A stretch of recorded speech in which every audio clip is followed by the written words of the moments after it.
Hello दोस्तों, नमस्कार। स्वागत है आप सभी लोगों का स्टडी आईक्यू पर। स्टडी आईक्यू के साथ आप लोग जुड़ चुके हैं और मैं शुभम सरधालिया एक और विषय पे एक और टॉपिक पे बात करने के लिए आ चुका हूँ। दोस्तों, आप इंस्टाग्राम और फेसबुक के माध्यम से मेरे साथ कनेक्ट कर सकते हैं। कोई भी आपका डाउट है, कोई क्वेरी है, वो आप मुझसे पूछ सकते हैं।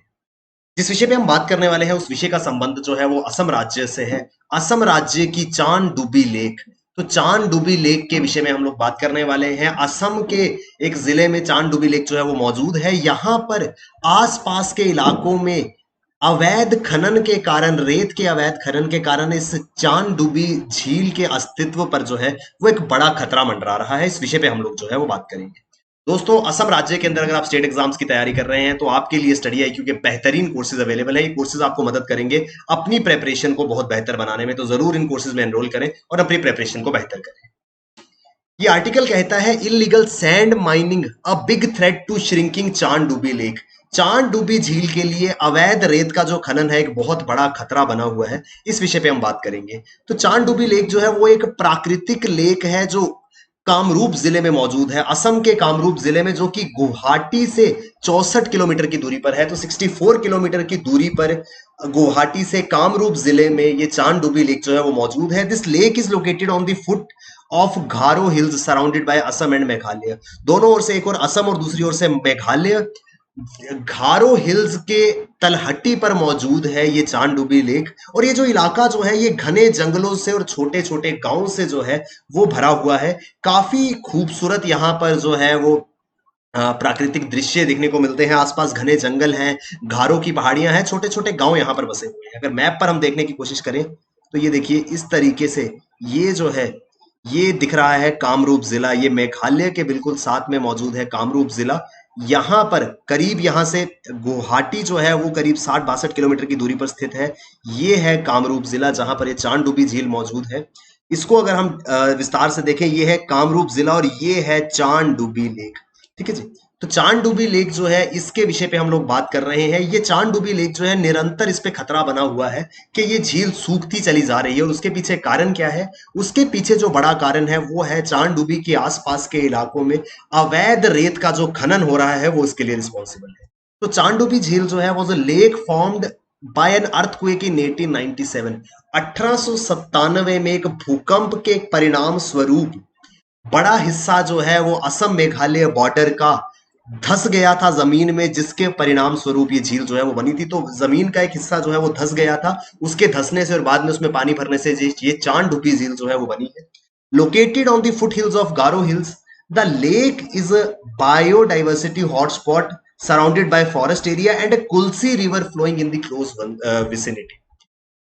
कुल्सी रिवर, एग्जैक्ट प्रोनाउंसिएशन इसका अगर मेरा गलत है तो आप प्लीज मुझे करेक्ट कर दीजिएगा। इधर इट इज कुल्सी और कलसी। तो कुल्सी रिवर जो है वो इस चांदडुबी झील के बहुत करीब से होकर के गुजरता है। और वही झील, वहीं पर इस कुल्सी नदी में ही अवैध रेत का खनन हो रहा है, जिसकी वजह से ये झील जो है वो सूखती चली जा रही है। तो कुल्सी रिवर यहाँ पे बहुत इंपॉर्टेंट है। घारो हिल्स, घारो की पहाड़ियों की तलहटी पर ये चांदडुबी झील जो है मौजूद है। एक विविधता वाला हॉटस्पॉट इसको जो है वो कहा जा सकता है।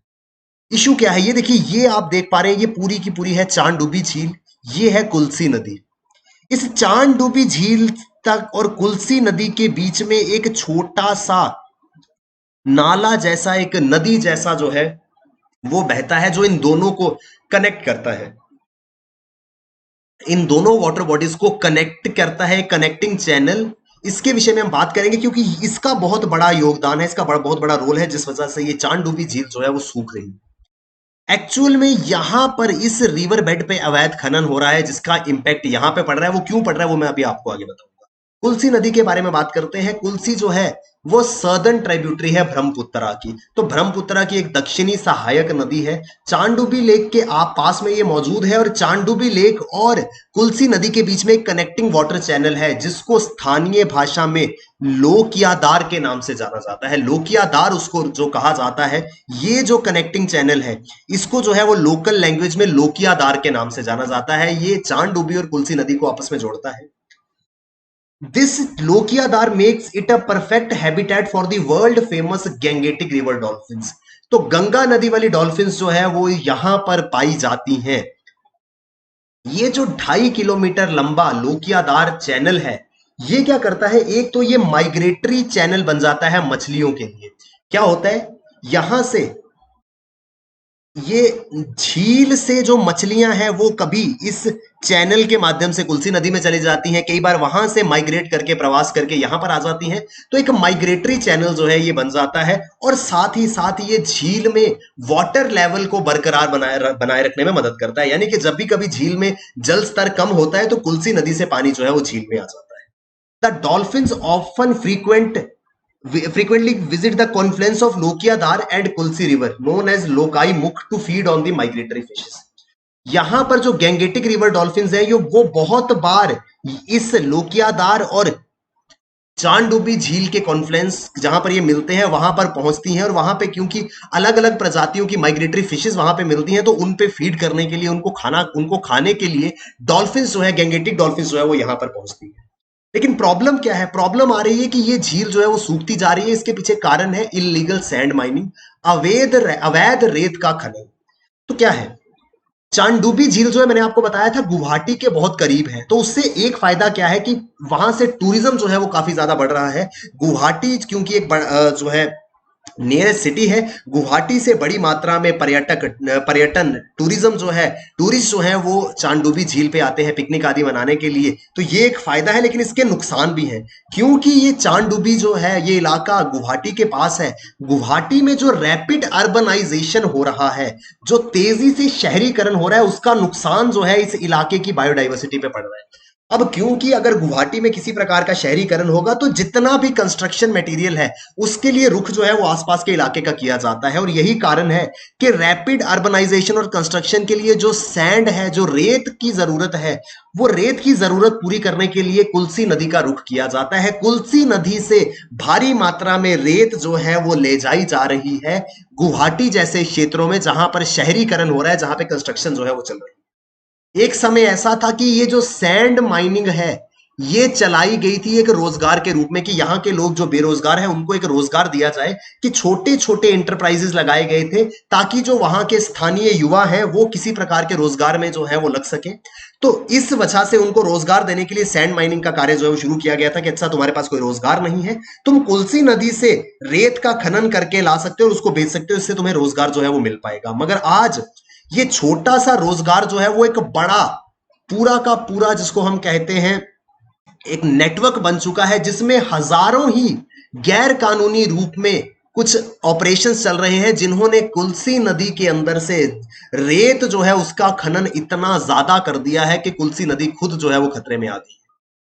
ऊपर से क्या होता है, ये माइनिंग जो है वो सबसे बड़ा रीजन है, और माइनिंग जो है ये उस सीजन के साथ कोइंसाइड करती है। माइनिंग का पीक सीजन भी तभी आता है जब इस कुल्सी नदी में मछलियों के प्रजनन का समय होता है। मछली पकड़ने का जब समय होता है ठीक उसी समय पे यहाँ पे माइनिंग शुरू हो जाती है, जिस वजह से मछलियां जो है वो पकड़ में नहीं आ पाती। अब जाहिर सी बात है जब माइनिंग हो रही होगी, मशीन्स लगी होंगी, तो मछलियां वहां से दूर चली जाएंगी। जिस सीजन में लोग वहां मछली पकड़ने जाया करते थे, अब वहां उस सीजन में माइनिंग होती है तो मछलियां यहाँ पे मिलती ही नहीं है, जिस वजह से मछली प्रोडक्शन जो है, फिश प्रोडक्शन जो है उसमें बहुत कमी आई है। अब जाहिर सी बात है कमी तो आएगी ही, जब मछली पकड़ने का सीजन है उस समय माइनिंग का भी पीक सीजन है, माइनिंग के लिए मशीन्स चल रही है और मछलियां वहां से दूर चली गई हैं। इस वजह से एक बड़ा पॉपुलेशन का पोर्शन ऐसा था जो मछली पकड़ करके कुल्सी नदी से फिशिंग करके अपना पेट पालता था, मगर अब क्योंकि उसको कुल्सी नदी में मछलियां मिल ही नहीं रही हैं तो उसको अपना लाइवलीहुड, अपना रोजगार जो है वो शिफ्ट करना पड़ा। और वो शिफ्ट करके कहां आ गया, उसने बोला छोड़ो, मछली पालने का कोई फायदा नहीं है, मछली पकड़ने का कोई फायदा नहीं है, क्योंकि मछली तो मिलेगी नहीं, क्यों ना मैं भी सैंड माइनिंग शुरू कर दूं। ऑलरेडी सैंड माइनिंग से नुकसान हो रहा था, बहुत सारे लोग जो पहले मछली पकड़ा करते थे इस नदी में अब वो भी अवैध खनन की ओर आ गए हैं, जिस वजह से इस नदी के ऊपर बहुत ज्यादा दबाव जो है वो पड़ रहा है। अब सवाल यह है कि नदी पे दबाव दबाव पड़ रहा है तो उससे झील कैसे सूख रही है। जब रैंपेंट माइनिंग होगी, जब बड़े पैमाने पर अवैध खनन यहां पर होगा तो उसके लिए बड़े बड़े पंप्स, मशीनरी आदि का इस्तेमाल जो है होगा, जिसकी वजह से नदी का जल स्तर जो है वो प्रभावित होता है, और इस वजह से वाटर लेवल जो है वो बहुत कम हो गया है। एक्चुअल में क्या हुआ है, जैसे ध्यान से समझिएगा, जैसे जैसे नदी के तल से रेत निकलती जा रही है, नदी जो है वो डीप होती जा रही है। मान लीजिए ये नदी है, ये नदी का जलस्तर है, ये इतना इतना पानी था, जब यहां से निरंतर ये रेत निकलती जाएगी तो ये नदी का तल जो है वो डीप होता जाएगा। जब डीप होगा तो पानी तो उतना ही रहा ना, तो पानी जो है वो यहाँ पे शैलो हो जाएगा, यानी कि पानी जो है वो कम हो जाएगा। और ध्यान से देखिएगा, वापस चलते हैं इस तस्वीर पर। ये कुल्सी नदी से एक लोकियादार चैनल जो है वो कनेक्ट कर रहा था चंडूबी लेक को। मैंने आपको बताया कि जब भी चंडूबी लेक में पानी खत्म होता है या चांडूबी लेक में पानी कम होता था, कुल्सी नदी से इस लोकियादार के माध्यम से पानी इस लेक में आ जाता था। लेकिन अब उल्टा हो रहा है। अब क्या हो रहा है कि कुल्सी नदी में पानी जो है वो शैलो हो गया है, बहुत कम पानी रह गया है। और ऑपोजिट तरीके से काम हो रहा है, चांडूबी झील से पानी जो है वो कुल्सी नदी में जा रहा है। अब वाटर का फ्लो जो है वो उल्टा हो चुका है। आप जानते हैं जहां पानी ज्यादा होता है वहां से पानी दूसरी ओर जाता है जहां पानी कम होता है। क्योंकि अब नदी में पानी कम हो चुका है तो झील का पानी जो है वो नदी की ओर जा रहा है, जिस वजह से झील जो है वो सूखती चली जा रही है और चांडूबी झील का अस्तित्व जो है वो खतरे में आ चुका है। ये प्रॉब्लम है। The reverse flow of water is happening. पानी जो है वो चांडूबी झील से अब कुल्सी नदी की ओर जा रहा है। अब इसका हल क्या होगा? कुछ लोगों ने बोला कि ऐसा करते हैं, हम इस कनेक्टिंग स्ट्रीम को इस लोकियादार के ऊपर डैम बना देते हैं, ताकि चांडूबी झील से पानी जो है जब कुल्सी नदी की तरफ जाए तो वो डैम उस पानी को रोक दे। एक तरीके से तो अच्छा सॉल्यूशन था। कि प्रॉब्लम क्या थी, चांडूबी झील से पानी जो है वो कुल्सी नदी की ओर जा रहा था, क्यों ना हम एक डैम बना दे। वो डैम जो है इस जाते हुए पानी के फ्लो को कंट्रोल करेगा और उस पानी को वहीं रोक देगा। लेकिन प्रॉब्लम ये है कि ये डैम बनाना फिजिबल नहीं है। मैं भी आपको आगे बताऊंगा। ये अनसाइंटिफिक सैंड माइनिंग जो हो रही है उसकी वजह से कुल्सी नदी जो है वो गहरी होती जा रही है, उसका तल जो है वो डीप हो रहा है और पानी की मात्रा कम हो रही है। इस वजह से पानी जो है वो चांडूबी झील से उस ओर जा रहा है। अब लोग तो कह रहे हैं कि यहाँ पे डैम बना दिया जाए, वो डैम जो है वो पानी के फ्लो को रोक लेगा, चांडूबी झील से पानी को बाहर नहीं जाने देगा। लेकिन इसके अपने कुछ नुकसान है। अब नुकसान क्या है? कुछ विशेषज्ञों का मानना है कि अगर ये डैम बना दिया गया तो इन दोनों रिवर चैनल्स में कनेक्टिविटी जो है उसमें बाधा आएगी, अवरुद्ध हो जाएगी इनकी कनेक्टिविटी। और जब भी कभी पानी का स्तर बढ़ेगा, एकदम से अगर बारिश तेज हो जाती है और पानी का स्तर बढ़ता है, तो इस इलाके में, पूरे के पूरे इलाके में बाढ़ का खतरा बन जाएगा, फ्लड आ जाएगा। जाहिर सी बात है, दो वाटर बॉडीज के बीच में एक कनेक्टिंग चैनल है, उसको अगर हम बाधित कर देते हैं, वहां हम डैम बना देते हैं। जब भी दोनों में से किसी भी साइड, या चांडूबी झील में या कुल्सी नदी में अगर जल स्तर बढ़ेगा, पानी दूसरी ओर आने की कोशिश करेगा और डैम के कारण उसमें बाधा आएगी, तो वो पानी जो है वो आसपास के इलाकों में बाढ़ जो है वो पैदा कर देगा। इस वजह से यहां पर चांडूबी झील के और कुल्सी नदी के बीच में डैम भी जो है वो नहीं बनाया जा सकता। इन्हीं कुछ कारणों से चांडूबी झील जो है वो धीरे धीरे सूखती जा रही है। बहुत सारे रीजंस हैं। If the catchment area is not properly conserved, then sediment deposition happens in the lake and thus water holding capacity of the lake lessens. एक प्रॉब्लम और भी है, क्योंकि आसपास के इलाके को ढंग से साफ संरक्षित और साफ नहीं किया जा रहा, झील के अंदर बहुत सारी सेडिमेंट डेपोजिशन हो रही है, यानी कि सेडिमेंट्स जो है वो आकर के जमा हो रहे हैं, वेजिटेशन जो है वो ग्रो कर रही है, जिससे अल्टीमेटली इस चांडूबी झील की वाटर होल्डिंग कैपेसिटी जो है वो कम हो रही है। अब जितना पानी ये पहले होल्ड कर सकती थी, अब पानी उससे कम हो रहा है, क्योंकि सेडिमेंट डिपॉजिट्स भी आ रहे हैं, अंदर वेजिटेशन भी बढ़ रही है। अल्टीमेटली जब वाटर होल्डिंग कैपेसिटी धीरे धीरे कम होगी, तो इसका रिजल्ट ये होगा कि आने वाले समय में शायद ये चांडूबी झील जो है वो पूरी तरह से विलुप्त हो जाए।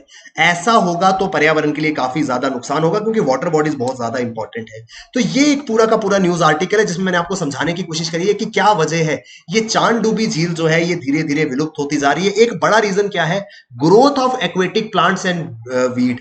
जलीय पौधे जो है वो एक खतरा पैदा कर रहे हैं, क्योंकि जितने ज्यादा पौधे झील के अंदर होंगे, पानी को धारण करने की क्षमता, वाटर होल्डिंग कैपेसिटी उतनी कम होती जाएगी। यानी कि ये सारे के सारे रीजंस मिल करके एक ही रिजल्ट दे रहे हैं, पानी जो है वो झील का कम हो रहा है। और अगर इसी स्तर पर पानी जो है वो कम होता रहा तो बहुत जल्दी ये झील जो है वो पूरी तरह से विलुप्त हो जाएगी। कुछ ठोस कदम जो है वो यहाँ पे उठाने की जरूरत है, तभी इस चांडूबी झील को जो है वो बचाया जा सकता है। दोस्तों, असम राज्य से चांडूबी झील के संबंध में हम बात कर रहे थे। अगर आप असम स्टेट एग्जाम्स की तैयारी कर रहे हैं तो आपके लिए स्टडी आईक्यू के बेहतरीन स्मार्ट कोर्सेज अवेलेबल हैं। इन कोर्सेज में एनरोल कीजिए और अपनी प्रिपरेशन को हमारे साथ स्टडी आईक्यू के साथ बेहतर बनाइए। थैंक यू वेरी मच दोस्तों, all the best, keep working hard, bye bye, take care, Jai Hind.